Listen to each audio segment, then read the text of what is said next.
Le syndrome de l'imposteur, il vient aussi avec le fait que je fais ce que je veux. Le mousseau, c'est une phase de ma vie. J'ai toujours su que ça allait être une phase. J'ai jamais fait Mmh. le mousseau pour que ça dure 30 ans. Fait que, je veux dire, je l'ai vécu, moi, cette phase-là, mais si toi, tu veux rester malheureux dans ta job toute ta vie parce que t'es. Ça te prend Rigide. tellement. J'aime pas ça. Moi, je suis Ouais. pas psychorigide, moi, je suis. Fait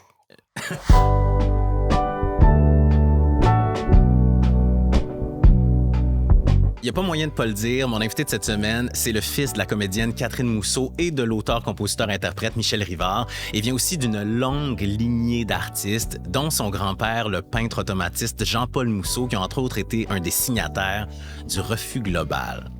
Vous comprendrez que c'est un grand héritage à porter et que ça vient aussi avec une certaine pression, cette pression de tracer sa propre voie.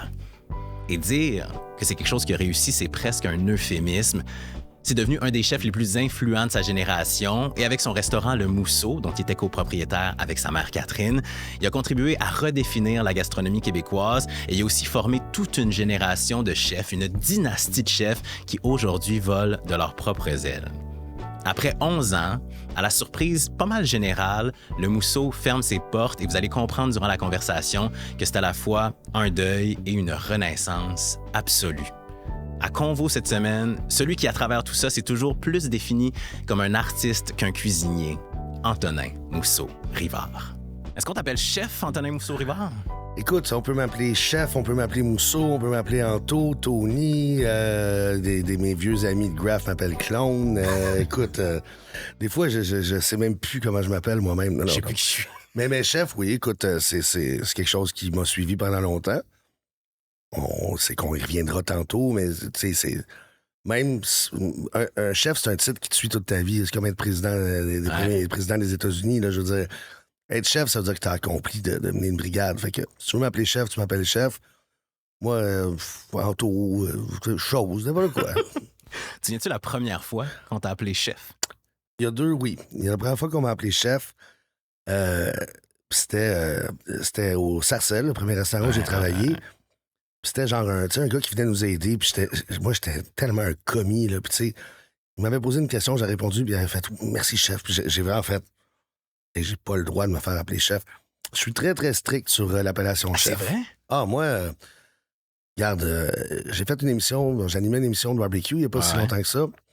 Puis, tu sais, c'est la première année qu'on la faisait. C'est une compétition, ça prenait des chefs professionnels. Mhm. Puis c'est pas tous les chefs l'été qui pouvaient se donner 4 jours en ligne, plus si tu gagnes une journée, plus s'il pleut une autre journée. Fait qu'on s'était retrouvé avec la moitié des gens qui étaient pas mal des influenceurs, l'autre moitié des chefs. J'avais été très strict avec la production. J'appelle pas ceux qui sont des influenceurs des chefs. Un chef, c'est quelqu'un qui roule une cuisine. C'est une expérience. Un chef, c'est. Tu peux être chef depuis un jour, t'es un chef pareil. Si tu roules une cuisine, tu gères les employés, puis tu dis à quelqu'un, passe le balai quand il y a rien à faire, puis tu dis à quelqu'un, coupe-moi ça, fais-moi ça. Quand c'est toi qui fais les listes de travail, c'est toi le chef. Quand c'est toi qui fais les menus, dès que t'as du monde derrière toi, puis c'est toi le leader Mm. de cette petite gang-là, t'es un chef. Fait que donc, il y a ce moment où on t'appelle chef, mais t'es pas chef. Puis il Ouais, y a un moment où tu te fais appeler chef, puis t'es chef. ben C'est oui. quand ce moment-là? Bon, le vrai premier moment où ça arrive, c'est quand je prends les leads du restaurant du Musée d'art contemporain. Ouais. Avant ça, j'avais l'idée des cuisines, j'avais l'idée du monde. Est-ce que j'avais la prétention de me dire chef? Non. Quand j'ai pris le restaurant du Musée d'art contemporain, il faut savoir que c'est très dur parce que je travaillais avec quelqu'un que j'appréciais énormément. Et on m'a dit, ben, écoute, Antonin, cette personne-là, on va la mettre dehors puis on veut que ce soit toi le chef. Et là, il a fallu que je garde ça pendant 2, 3 jours. Devenir calife à la place du Ouais, calife. devenir calife à la place du calife quand t'es pas is no good. Tu sais, je veux dire, Exact. is no Quand good, t'as un c'est ça bon qu'il cœur. veut. Hey, c'est dur. Ouais. Je lui ai dit, dis-y pas. J'ai pas été capable. Je lui ai dit, je suis pas capable de jouer dans le dos des gens. Puis après ça, ben écoute, c'est mon menu qui était là. C'est moi qui donnais le compte-rendu au patron. Veux pas, t'étais chef. C'est là que j'étais chef. Puis c'est là que mes employés m'appelaient. On commençait à m'appeler chef. Le premier, c'était un peu en niaisant, c'est mon bon chum. Hey, chef! Là, tu sais, c'est comme. Mais par la suite, quand on vient te voir, tu sais, on veut te vendre des produits, un producteur, je peux-tu parler au chef? Là, t'es comme, mais c'est moi le chef. Mm. C'est vrai, je vais le prendre. Puis après ça, ben, c'est de diriger tes équipes, c'est de savoir que quand t'es le chef, si le bateau coule, c'est toi qui gères comment il coule. Si le Mm. monde panique, le monde court partout, le monde coule avec dignité. Puis le but, des fois, c'est pas couler, là. C'est pas mal ça le but du jeu. Pas ça le but du jeu. Mais je m'ennuie de l'époque où on voyait un peu la cuisine comme un jeu, tu sais. Ouais. Je trouve que maintenant, le travail est rendu complètement différent. Les exemples de grands chefs de grande cuisine sont différents. Moi, au Sarcelles, on était 3, puis on pouvait faire du 120 par service 2 fois par jour pendant le temps des fêtes. Puis, tu sais, pas d'affaires de Noël ou pas Noël. On fait du 21 décembre au 1er ou au 2 janvier, à tous les jours, 2 services par jour. Puis le but, c'est quand on finissait, on disait, on a gagné. Là, t'allumais ta cigarette, tu buvais ta bière, puis tu disais, on a gagné. Ça, c'était le fun. Je m'ennuie de ces combats-là. On s'en va à la guerre. La soir, on a 80 personnes, on est 3 dans la cuisine. On n'a pas assez de ci, on n'a pas assez de ça. Mais regarde-moi bien, on va arriver à la fin. C'est un peu la vision que Bourdin décrit dans Kitchen Confidential. Absolument, absolument. Puis Bourdin est vraiment, de loin, le dernier grand porteur du flambeau de cette époque-là. L'armée de pirates. Oui, qui est une époque qu'on n'aime pas, mais qu'on aime. On s'ennuie de cette époque-là. Oui, parce qu'il y avait une culture qui était aussi toxique. Ah, c'était horrible de se faire...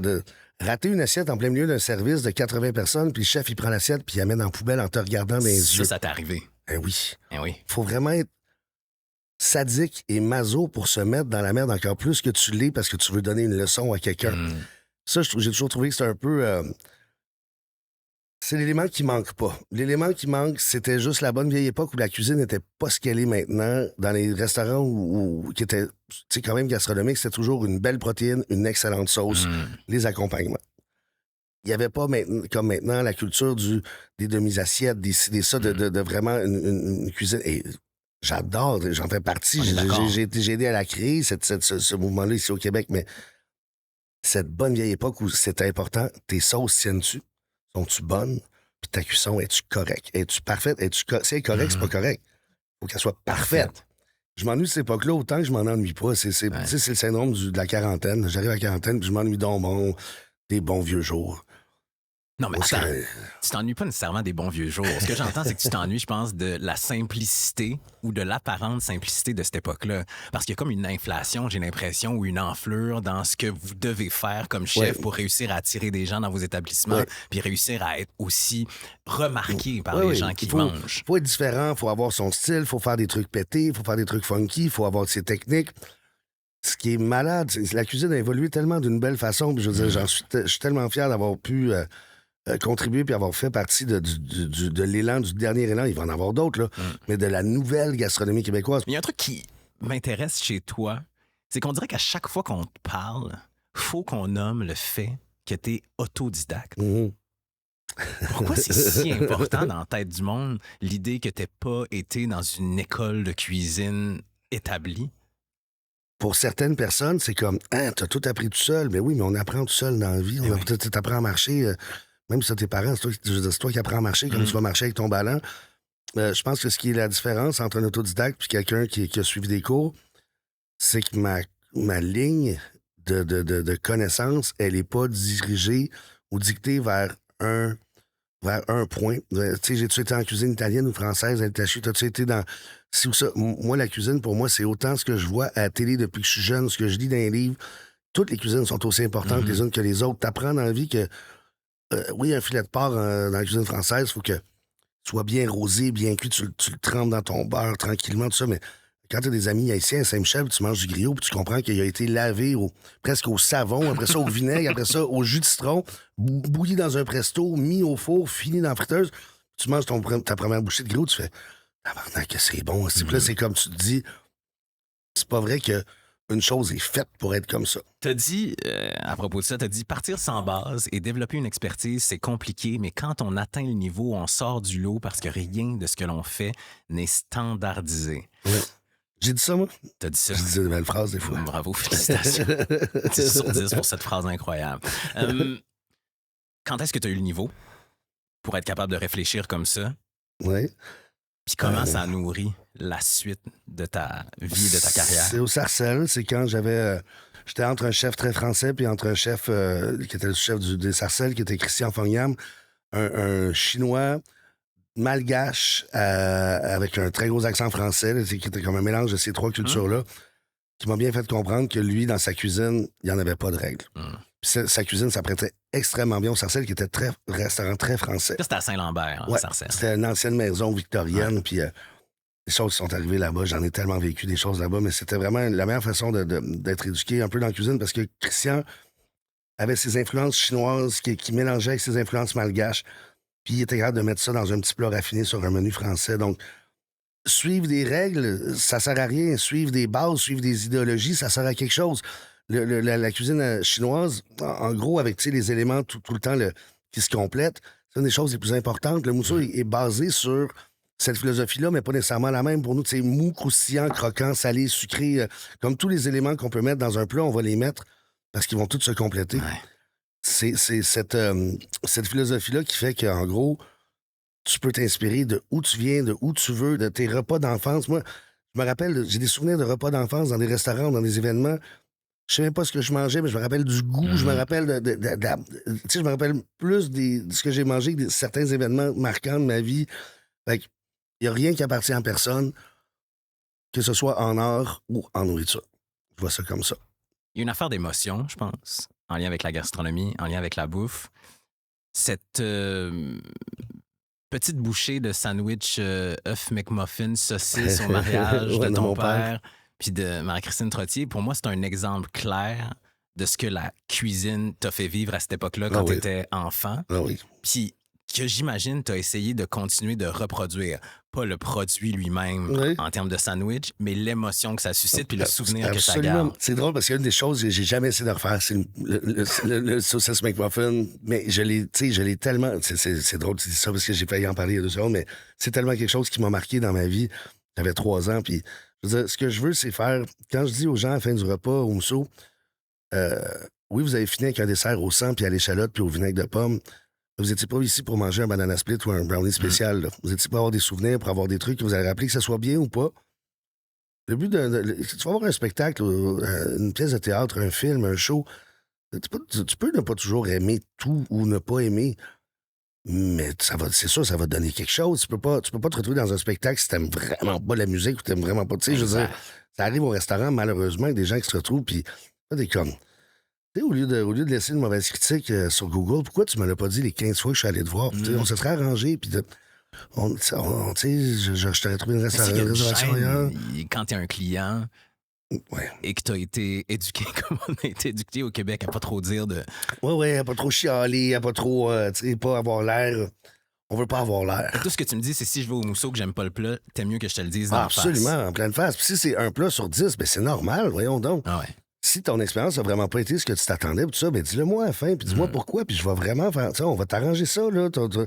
Je préfère ne pas te faire payer ton repas, qu'on se parle, que tu me dises pourquoi, que je comprenne, que je t'explique pourquoi, puis que ça finisse bien, que Conversation. tu sortes en disant juste, moi, j'ai vraiment pas aimé ça, puis là, tu trouves cool parce que tout le monde a aimé ça, sauf toi, tu sais. Fait que si t'es pour avoir un mauvais souvenir d'une place, tu peux le dire, tu peux être déçu, puis les gens vont te parler, vont t'écouter, puis ça va être 2 fois plus facile que de vivre juste avec le fait de dire, j'ai vraiment pas aimé ça.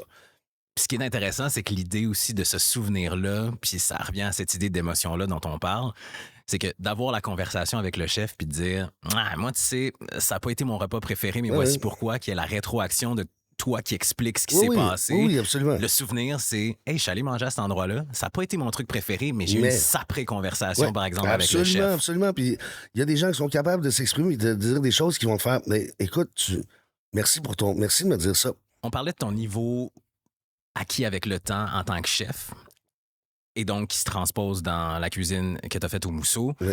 Est-ce qu'il faut avoir un certain niveau de connaissance de la gastronomie ou de la nourriture pour apprécier ce que tu es capable de mettre dans une assiette? Non, pas du tout. Même que je pense que le moins t'en as, le plus ça peut t'étonner puis tu peux avoir du fun. Des gens qui ont aucune attente et qui sont pas capables d'appréhender quelque chose ils peuvent pas dire mais moi j'ai déjà mangé dans tel grand restaurant. Les réactions qu'ils ont, c'est malade. Quelqu'un qui goûte la barbe à papa au foie gras pour la première fois puis qui n'a jamais mangé vraiment de foie gras, il y en a peut-être déjà mangé, mais c'était une canne, puis tu sais, c'est un Noël avec la famille, puis j'avais pas aimé ça, mais là tu y fais là, cette grosse boule de barbe à papa au charbon avec le foie gras, de la poudre de framboise, puis du poivre sauvage, puis là, il fait tabarouette, ça me hit dans tous les sens. Ça, c'est le fun. La non-appréhension de quelque chose aide toujours au plaisir. Ouais. C'est pour ça que sur mon menu, il n'est jamais écrit Il est toujours écrit un truc, un truc, un truc, un truc. Si je t'écris une danse entre la viande sauvage et le péton des îles de la Madeleine qui se rejoignent dans un côté fumé au sapin, tu appréhendes. Dis rien. À un moment donné, on avait fait un menu, puis c'était juste des couleurs. Noir, jaune, rouge, mauve, orange. Rien d'autre écrit. Le premier plat, c'était un calmar en forme de charbon, dans un tas de charbon en feu. Fallait que tu trouves c'est lequel. Tu le manges. Déjà, tout est noir, puis c'est en feu. Ouais. C'est du charbon, ça. Là, je vois la madame qui est comme... Là, elle le trouve, OK. Elle le mange. Là, sa tête est partie par l'arrière, puis paf, elle a tapé ça à la table. Je fais, yes, tu vois. Réussi. Ouais, parce que c'est noir, puis tu penses que ça va goûter le brûlé, ou tu penses que ça va goûter amer, ou tu penses que c'est pas un goût que t'es supposé avoir, ça va goûter le charbon. Non, ça goûtait Jésus en culotte courte, déguisé en Big Bad Wolf. Mais finalement, tu vois tout ça, malgré la technique, malgré l'expérience gastronomique, ça nous ramène à ce dont on parlait. L'enfance, le plaisir de l'enfance. Parce que l'enfance, c'est ça. Il n'y a pas d'appréhension. Non. On s'attend à rien. Oui. Puis on découvre au fur et à mesure. C'est l'expérience que tu as eue de la bouffe aussi. Oui. T'en as parlé souvent de cette idée de regarder des émissions de cuisine plutôt que des émissions d'enfance dans le chalet que vous aviez, je pense, à la frontière des États-Unis à l'époque. Puis il y a une citation à Fredericksburg, puis il y a une citation que tu as dite aussi à propos de tes expériences de jeunesse de la bouffe. Tu as dit « Tous les commerçants de la rue Monklin me connaissaient. Ma mère me donnait 5 piastres, j'allais acheter un millefeuille à la pâtisserie de Nancy, des saucissons à la porte d'à côté. À 8 ans, je savais déjà cuisiner. Je voulais être chef. » Pourquoi tu penses que la bouffe, ça a eu un appel si fort pour toi? Puis pourquoi tu as voulu continuer à reproduire cet appel-là tout au long de ta vie? Ben, j'ai compris que la bouffe réunissait tout le monde. Ouais. Aussi simple que ça. Tu marches sur Monklin, j'avais les cheveux longs, j'étais déguisé en super-héros. C'est-à-dire j'avais une camisole, mais j'avais une camisole à la maison, il y avait la schtroumpfette dessus. J'étais en espèce de combine avec des culottes par-dessus, parce que le super-héros, ça a toujours des collants avec une culotte par-dessus, puis une cape. J'étais là avec mon gros chien poilu. Je me promenais, puis les gens, quand ils comprenaient, tu sais, c'était à la maison chez de Nancy, là, c'était « Anthony, comment tu vas, Anthony? » Tu sais, genre la moi, propriétaire qui était... Nancy, mais c'était de Nancy. Puis tu sais, c'est comme... tu sais, j'arrivais, puis c'était juste... C'est tout comme si ma mère m'avait pas donné mon 5$ pour donner à l'école, c'est comme, mais prends ce que tu veux, de toute façon, ta mère va venir demain acheter du pain, puis on va... Tu sais, comme... On va régler ça. C'est ça, tu sais, genre, je veux dire, j'étais le petit gars que tout le monde connaissait, tu sais, je m'achetais des gros saucissons, puis des pains de campagne, puis je rentrais le saucisson dedans, puis je mange... Tu sais, c'était comme... En fait, mes parents disent, quand j'étais petit, il n'y a pas grand-chose que j'aimais. C'est pas vrai, c'est que j'aimais trop les choses que j'aimais pour ne pas juste manger ça. Fait que j'avais cet amour-là. Ça m'a fait vouloir un moment donné goûter à tout. T'sais, mon élément déclencheur, c'est une choucroute de mon père. Ça puait tellement dans la maison, puis j'ai juste fait, je veux en manger. Fait que...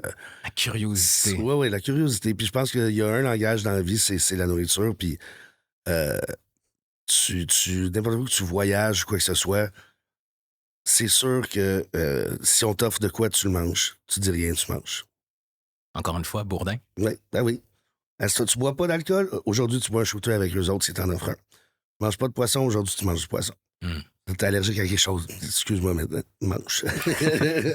Sors l'épipène, garde-la pas loin. Absolument.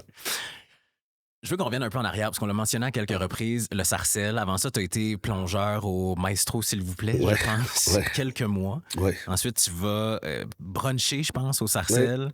Tu utilises les quelques mots de cuisine que tu connais. Ouais. La propriétaire t'entend, dit pourquoi tu connais ces mots-là. Tu dis chef mensonge. Non. 10 ans. J'ai pas dit chef, j'ai dit j'étais cuisinier. Cuisinier, pardon. Ben oui. Je suis cuisinier, pardon. Ça a duré 10 ans quand même, l'aventure au Sarcelles. Ouais. Ça a comme été ton école. Oui, ta formation. j'ai tout appris là-bas. Puis, j'ai appris ce qu'il fallait apprendre pour travailler puis être une machine.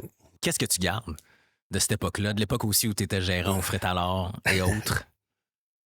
Le fait de ne pas avoir son cours de cuisine, mais j'avais pas le choix de travailler des endroits, il fallait que je travaille. À l'époque, il fallait payer le loyer. Donc, tu sais, partout, j'ai tiré des leçons, partout, j'ai tiré des choses, des apprentissages, comment gérer les gens, comment comprendre les gens, comment être efficace. Servir plein de monde un après-midi au Fret Alors, un dimanche, quand c'est la journée des bébés puis des poussettes, là, faut que tu ailles vite, faut que tu sois bon. Faut que ça soit bon aussi. Faut pas que ton burger soit sec, les gens ont entendu, là. J'en ai pris partout, j'en ai appris partout, puis je pense qu'il n'y a pas une place qui était moins bonne qu'une autre. Puis je pense que le fait d'avoir développé ma gastronomie, mon style, avec les connaissances que j'avais, que je voyais à la télé ou dans les livres, face à la réalité que je vivais dans les restaurants où je travaillais, c'était super important. Ouais, vraiment, vraiment. Les gens qui n'ont pas de formation, qui deviennent comédiens, animateurs et autres, ils parlent souvent du sentiment, du syndrome de l'imposteur. Ben oui. L'as-tu eu / l'as-tu encore? Ben oui, je l'ai encore, c'est sûr. Vrai? Le syndrome de l'imposteur, il vient aussi avec le fait que je fais ce que je veux. Le mousseau, c'est une phase de ma vie. J'ai toujours su que ça allait être une phase. J'ai jamais fait le mousseau pour que ça dure 30 ans. Fait que, je veux dire, je l'ai vécu, moi, cette phase-là. Mais si toi, tu veux rester malheureux dans ta job toute ta vie parce que t'es... ça te prend tellement... J'aime pas ça. Moi, je suis pas psychorigide. Moi, je suis... Avec l'imposture, ça vient aussi avec un grand sentiment de liberté créative. Absolument. Je sais pas si c'est conjoint avec ce dont je vais te parler, mais peut-être. Parce qu'il y a un truc que tu as dit à plusieurs reprises, dans plusieurs entrevues, tu vas te reconnaître tout de suite. Tu as dit, ce qui m'a toujours fait peur, c'est d'être le fils de. Toute ma jeunesse, j'étais pas Antonin Mousseau-Rivard, j'étais le fils de. À l'école, si tu fais une connerie, c'est parce que t'es le fils de Michel Rivard. Ouais. Ses parents, c'est des acteurs, il fait la comédie. Non, j'étais qui j'étais. J'étais pensionnaire. Je veux dire, j'étais avec mes amis, tu sais, plus mes amis que ma famille la plupart du temps. Puis j'étais qui j'étais. Puis de me faire toujours dire, tu fais ça parce que t'es... Oh, on le sait, toi, c'est parce que... Tu sais, je veux dire, au Québec, il y a beaucoup de gens qui sont plus riches que les artistes. Puis comme... Quand on parle, c'est Michel Rivard, là, mais dans la tête de tout le monde, là, c'est comme... château, tout ça. Tu sais, je veux dire, ton père, c'est le gérant, c'est le propriétaire d'une grande boutique de linge, 2 fois plus de cash que. Je veux dire, tu sais, tes 3 vélos pis tes trucs, je veux dire, tu demandes même pas tes as. Je veux dire, moi, on vivait pas dans l'art, aussi, puis je veux dire, on était une famille moyenne, très, très moyenne, d'NDG, puis je veux dire, j'ai jamais manqué de rien. Mais tu sais, c'est pas. On n'est pas. On dit pas Céline Dion, on n'est pas les Dion non plus, là, tu sais. Donc, cette façon de toujours être jugé en fonction de de où tu viens, était pour moi toujours frustrante, au point où j'ai viré des pépettes à l'envers quand le monde m'appelait hey, Rivard. Là, c'est comme, non, mon nom, c'est Antonin. Antonin Mousseau-Rivard ou c'est Antonin? C'est pas Rivard, c'est pas Mousseau, c'est Antonin. Fait que de péter ces coches-là puis de faire en sorte qu'à un moment donné, ben, je réalise que si je veux être moi-même, il faut que je m'affranchisse. Donc, ce qui fait que bon, il y avait des problèmes à l'adolescence avec mes parents, donc je suis parti très jeune. 16 ans. Un peu avant, moi, je suis parti. Ben oui, j'habitais chez des amis, ça allait plus vraiment bien, donc j'avais vraiment mes spots où je restais. Puis après ça, 16 ans, l'appartement pour vrai. Et tu sais, le fait de juste s'affranchir, de dire, là, je veux être moi. Je veux que les gens me connaissent. Si je rencontre du nouveau monde, ils vont me rencontrer dans mon appartement, pas chez mon père ou ma mère, puis ils vont voir des Félix ou des affaires, tu sais, je veux dire, c'est comme... Non, c'est chez nous. Tu vois mon BMX puis mes 3-4 paires de souliers, parce que je collectionnais les souliers, mes vinyles puis ma machine pour faire du beat, ben ça, c'est moi, tu sais, c'est les cacanes de peinture, c'est moi, tu sais. Je voulais pas être reconnu comme, justement, toujours être jugé. Parce qu'après ça, là, t'as juste dit mon père puis ma mère, mais tu sais, mon grand-père Mousseau, ma grand-mère Dine Mousseau, ma grand-tante Muriel Guilbeault, les 3 signataires de Refus Global, mon grand-père Robert Rivard, qui était le président de l'Union des artistes, acteur, puis qui a créé plein de théâtres. Je sais que je suis un artiste, donc j'ai toujours été dans des domaines artistiques. Je voulais juste pas être le fils de qui fait la chose de. Donc, en ayant pris la cuisine, l'art de la cuisine, c'est un des seuls domaines artistiques qui n'avait pas été touché par ma famille, fait que je me suis démarqué là-dedans. Puis, tu sais, je pense que maintenant, d'être affranchi, c'est con, mais c'est que, tu sais, des fois, je me promène dans la rue avec mon père ou ma mère, puis des fois, je suis plus reconnu qu'eux autres. Ben oui. C'est comme, fait que, tu sais, ça, je trouve ça drôle en tabarouette. Puis, tu sais, je fais de la musique, mais tu me verras jamais. Main bleue. Ouais, je suis main bleue. Je fais de la musique, mais tu me verras jamais dans les gros trucs populaires où je vais chanter des chansons de mon père, tu sais. Le but, c'est d'être qui je suis, puis là, maintenant, je suis qui je suis. Comment ça se passe, la conversation avec ta mère, quand tu lui dis « je vais lâcher l'école » puis qu'elle doit aller signer les papiers à 16 ans? Pour de vrai, ça a été super facile. En fait, c'est comme elle qui me l'a proposé. J'étais à l'école, à Eulalie du Rocher, l'école des adultes. Ça allait vraiment pas. Moi, j'étais genre... j'avais des cours en secondaire 2, j'avais un cours en secondaire 3, c'était n'importe quoi. J'avais redoublé, puis j'ai vu un de mes némésis à l'école. Ça faisait 3 jours, je pense, que j'étais à cette école-là. On s'est battu dans les escaliers, puis ça a vraiment mal fini. On est tombé de 3 étages. Ça a vraiment n'importe quoi. Puis c'est juste... Elle a reçu l'appel, puis elle a dit... Là, je vais te signer un truc pour que tu lâches l'école, mais je t'ai trouvé une job, tu rentres demain. Un de ses amis avait été serveur là-bas, puis il a dit... Il m'a trouvé une job comme plongeur au Maestro. Là, c'est comme tu rentres demain, tu commences à travailler, tu trouves un appartement, puis tu fais ta vie, là, parce que là, ça marche plus l'école. Il n'y a rien pour apprendre à travailler, j'ai Ah l'impression. non. Ça. Ah, tu t'apprends en esti, mais t'apprends à la dure, là, je veux dire. Il faut que tu roules, là, puis c'est un restaurant de fruits de mer. Sais-tu combien il y a de pots pour un plat de moule? T'as tes 3 mayonnaises, l'assiette dans laquelle il y a le bol à frites, une assiette sur laquelle il y a une napkin avec ton bol à moule, une petite assiette avec une napkin sur laquelle il y a tes frites, tes 3 mayonnaises parce qu'ils ont pris 3 mayonnaises, le bol pour vider les coquilles d'huîtres. Ça, c'est pour une personne, là. Puis en plus, la plonge est à côté d'une porte d'une sortie de secours. Fait que quand la plonge sort et qu'elle est bien chaude, il y a une sortie que le monde utilise. Dès qu'il y a un courant d'air, des fois, tu prends un truc dans ta main, pac là, ça éclate à cause du chaud-froid. Il y avait un problème sur le toit, il fallait que j'aille pelleter à chaque 2 secondes le toit qui allait s'effondrer. Puis là, tu es en train de pelleter, puis là, t'entends, hey, le jeune, viens t'en. Puis là, t'es comme, mais là, voyons donc, je pelle. La vaisselle s'accumule, puis tu sais, t'apprends à la dure. Puis c'est là que tu comprends à quel point, dans un restaurant, il faut que tu saches tout, puis que tu comprennes tout comme les gens qui travaillent pour toi. Fait que quand tu vois quelqu'un qui a une montagne de vaisselle, tu y parles comme quelqu'un qui a une montagne de vaisselle. Tu es gentil, tu l'aides. Si tu veux l'aider, si tu trouves qu'il va passer vite, il y a une façon de dire, tu peux l'aider. Aider le monde à la plonge, c'est tellement important. Moi, le monde finissait leur chiffre, il allait s'asseoir au bar, puis il attendait que je finisse, puis là, des fois, il se plaignait, puis c'est trop long. Hey, rentrez, vous êtes 3 au bar. Aidez-moi, là, ça va prendre 45 minutes au lieu de 3 heures. Fait que ça, c'est fondateur dans ton respect de tous les corps de métier en cuisine. Absolument. Puis, en fait, j'ai tellement vu de petits jeunes passer par mes plonges qui sont devenus, c'est con, mais des hommes, tu sais, ça rentre, puis c'est des petits gars, puis ça sort, puis c'est des hommes. Puis ils veulent pas être en cuisine, eux autres. C'est pas du monde qui veut rester en restauration, mais ils ont appris en tabarouette avec ça, puis le respect qu'ils ont, puis j'en vois encore plusieurs, parce qu'il y en a plein dans mon quartier. Je trouve ça tellement beau. Quand tu vois, vraiment, t'es rentré, t'étais au de même, puis là, à cette heure, puis il sait c'est quoi travailler, il sait c'est quoi bûcher, puis il te remercie. Ça, c'est le fun. On va revenir à ta mère. Parce qu'il y a ça à 16 ans. Oui. Puis après ça, elle devient ton associé, ta partenaire. Oui. Au contemporain. Juste après qu'on m'a demandé de devenir chef, il y a un des patrons qui me dit, ben, tu veux-tu racheter c'est une concession, là. Fait que, tu veux-tu racheter la compagnie, tu sais? Puis là, je fais, ben oui, voyons donc. Avec ma mère, on se rencontre, puis elle dit, ben là, moi, ça me tente d'investir dans toi, là. Tu venais d'avoir mes 3 premiers articles avec Tastet, là, qui étaient sortis. Tastet père, là, dans le temps qu'il écrivait. Jean-Philippe Tastet, qui avait écrit 3 articles dans 3 trucs différents, Montréal, Centre-Ville, puis 2 autres. Et là, c'était des ovations, parce que Tastet père écrivait d'une plume où c'était Antonin Mousseau, de son héritage. Là, tu vois, puis c'est d'un amour. Là, ma mère a fait, tu sais, go, on se part en affaires ensemble, puis là, on parle le contemporain. C'est la meilleure école que je pouvais pas avoir pour arriver au Mousseau, parce que pas de mieux que de faire de l'art culinaire dans un musée. Eh oui. On donnait des pinceaux, puis des pots de peinture que je faisais moi-même, je les achetais vides, les tubes. Puis je remplissais de peinture comestible, puis on donnait 3-4, puis on disait aux gens, des peintures, ton assiette, puis des trucs quétaines, mais le fun. En même temps, ceci n'est pas une prune, mais c'était du foie gras en forme de prune. Puis des affaires, genre tellement quétaines, mais ça a fait que j'ai pas fait ça au Mousseau. Là, je suis arrivé au Mousseau, je savais où c'est que je m'en allais, puis j'avais fait mes tests pour ouvrir le Mousseau au musée, tu sais. Le Mousseau arrive. Oui. C'est le restaurant dont tu rêvais. Je pensais à ça quand j'étais plongeur.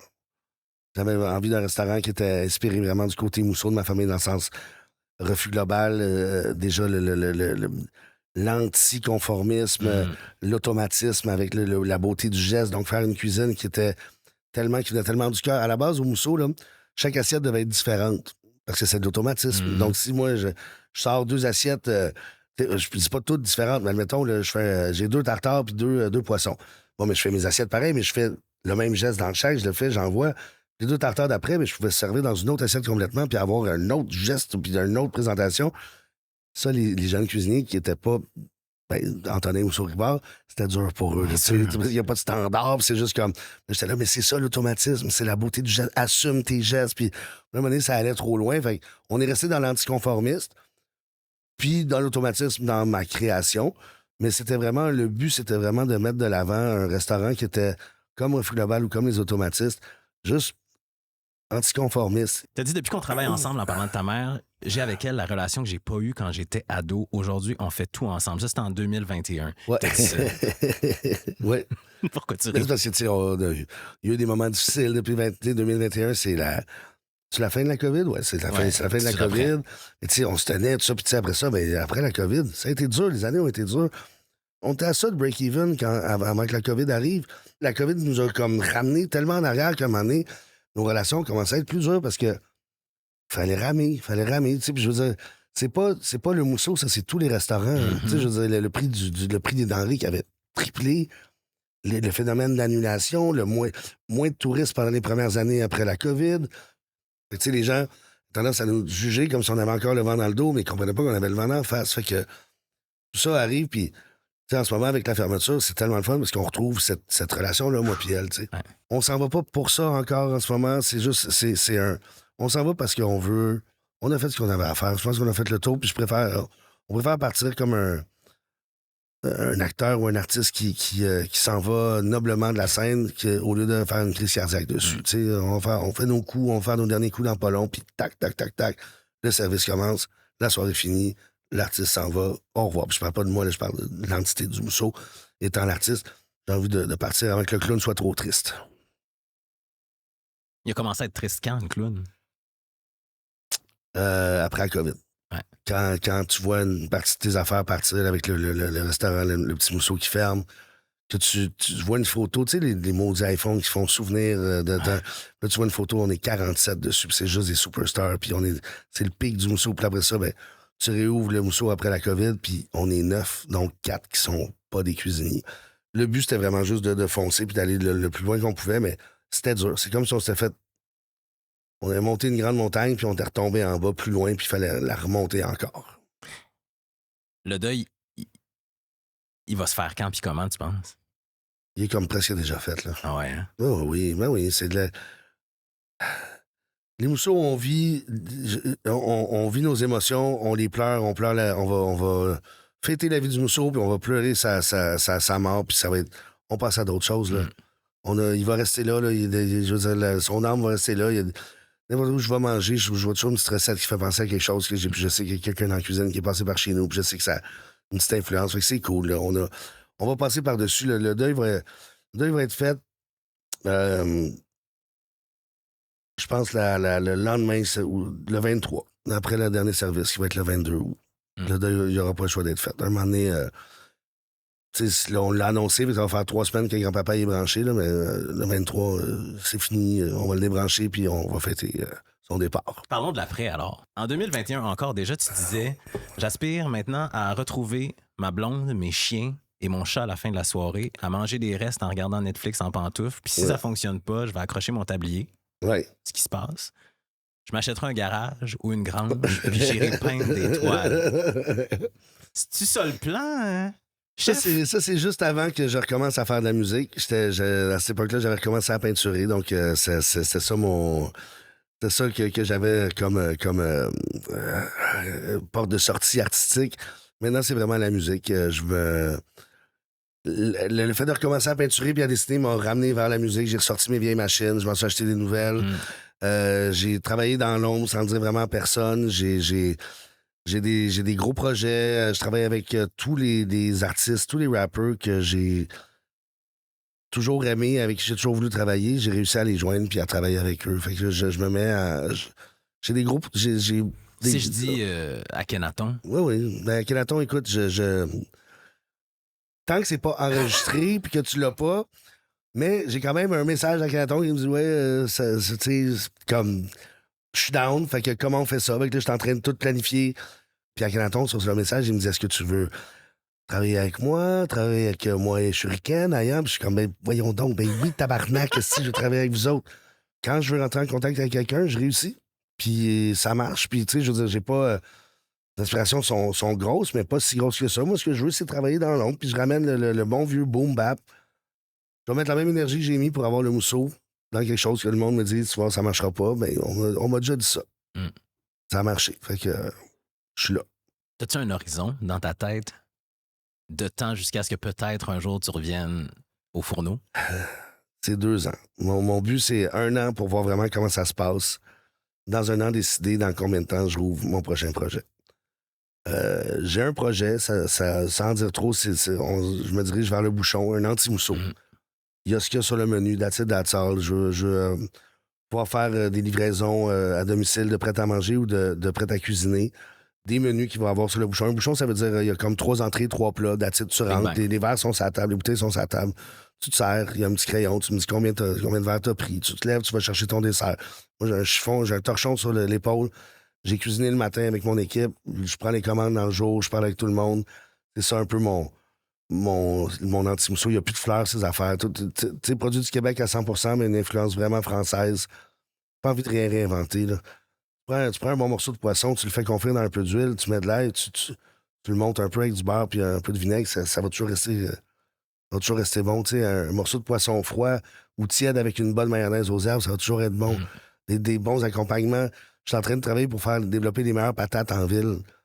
Tu sais, je dirais pas comment, mais j'ai 4 sortes de gras que je mélange ensemble avec des petites techniques vraiment faciles. Puis je suis en train de développer des patates que je veux que le monde vienne juste manger des patates. Tu sais, comme ils vont venir, puis je m'en fous de ce qu'il y a sur le menu. Je veux les patates. Fait que, tu sais, comme ils vont rentrer, ils vont choisir s'ils veulent le poisson ou la viande cette journée-là, puis ils vont avoir les patates devant eux. De toute façon, ça va venir avec tous les plats. Dans un an, c'est soit ça va prendre 1 an ou 2, ou soit ça va se faire en quelques mois. Puis ça, je vais faire mon Dave McMillan, je dis ça là, puis dans 6 mois, moi, tu vois, je vais avoir quelque chose. J'aime ça parce que ça nous ramène au début de notre conversation. Quand tu parlais de la base de la gastronomie, bons légumes, bonne protéine, et voilà. Belle assiette. Et voilà, puis sans me casser la tête. C'est la saison, là, on a des zucchini, là, on prend des zucchini, des bonnes tomates, là, on va mettre un bon petit vinaigre de balsamique à l'érable là, de telle maison, puis on va mettre un petit peu d'huile de tournesol, mon gars, puis de la fleur de sel Saint-Laurent, du Saint-Laurent, puis that's it, on te met ça dessus, puis ça, c'est ton accompagnement aujourd'hui. On s'est pas forcé, il n'y a pas de garum de homard dans mes zucchini aujourd'hui, là. On n'a pas de chambre de fermentation en bas, c'est quick, bon, easy, facile, puis tu vas revenir pour en manger. Tu t'es mené au sommet. Là, c'est le temps de redescendre tout en douceur et en simplicité et en liberté, surtout. Je descends la tête haute. Ouais. La tête va rester haute. Puis même en bas, elle va rester haute. Je te laisse sur ce que tu as dit. Tu as dit la vie, c'est toujours regarder vers le haut et de se dire qu'il n'y a rien d'impossible. Tabarnak, je suis têteux des fois. Là, maintenant, l'idée, c'est pas nécessairement de regarder vers le haut, mais de regarder à l'horizon puis d'en profiter un peu. Oui, absolument. Mais comme je viens de te dire, je vais garder quand même la tête haute, mais je vais regarder à l'horizon puis je vais prendre le temps de regarder puis de vivre, puis de réaliser que il se passe plein de belles choses autour, puis j'ai pas eu le temps de les voir, puis là, je vais les voir. Encore plein de belles années devant vous, chef. On l'espère. Merci, Antonin Mousseau-Rivard. Merci à toi. Ça fait un plaisir. Merci, mon cher.